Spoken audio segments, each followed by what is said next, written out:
j'ai eu 3 grands défis majeurs. Bon, je ne dois pas vous apprendre des défis, on en a tous les jours dans notre métier, mais j'en ai vraiment eu 3 majeurs qui ont correspondu finalement à 3 moments d'évolution dans ma carrière. Alors le premier, ça a été évidemment de créer mon propre cabinet. Endetté, avec 0 connaissance en management, en gestion, avec 0 outils, avec 0 euros, même plutôt moins quelques euros.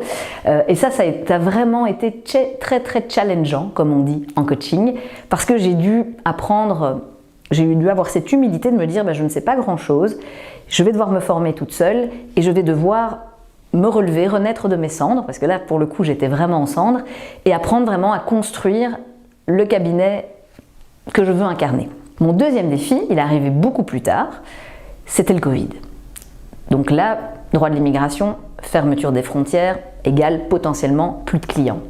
Je venais d'engager ma nouvelle secrétaire, je venais d'engager une nouvelle stagiaire qui était là depuis 2 semaines, je la connaissais à peine, et j'avais dans l'équipe une autre collaboratrice qui est toujours là aujourd'hui et qui elle était là depuis un peu moins d'1 an. Donc c'est compliqué de devoir du jour au lendemain se retrouver confiné sans savoir si on va encore avoir des clients et sans pouvoir driver son équipe comme il faut parce qu'on ne peut plus se voir. Et donc on a dû vraiment se réinventer, que ce soit dans notre manière de travailler en équipe pour garder le lien, pour garder la motivation, que ce soit pour conserver des clients et continuer à faire fonctionner le cabinet.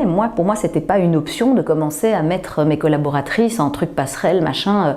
Je voulais vraiment qu'on puisse continuer et se sortir de ce défi-là. Et c'était surtout l'opportunité pour nous de faire ce qu'on n'avait jamais eu le temps de faire avant, c'est-à-dire construire notre cabinet. Parce que quand on est tout seul, on peut encore se débrouiller sans procédure, sans logiciel, et il faut juste prier de ne pas faire d'erreur.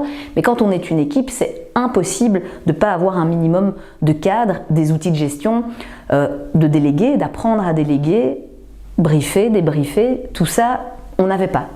Et quand il y a eu le Covid, on a dû apprendre. Et en fait, pour nous, ça a été une énorme opportunité. Le troisième défi, il est aujourd'hui et il est constant. Il faut évoluer. Ce qui n'évolue pas meurt. Et donc, en tant que leader, manager de mon cabinet, je dois sans cesse penser comment on peut faire mieux. Moi, mon grand dada avec nos clients et de manière générale au sein du cabinet, c'est toujours voir comment on peut évoluer, comment on peut rendre un meilleur service à nos clients, obtenir de meilleurs résultats en travaillant moins. Le but n'est pas de travailler plus, le but c'est de travailler moins en étant plus efficace et si possible en gagnant mieux nos vies. Ça, c'est vraiment le sujet qui me passionne le plus et donc ça, c'est mon défi constant.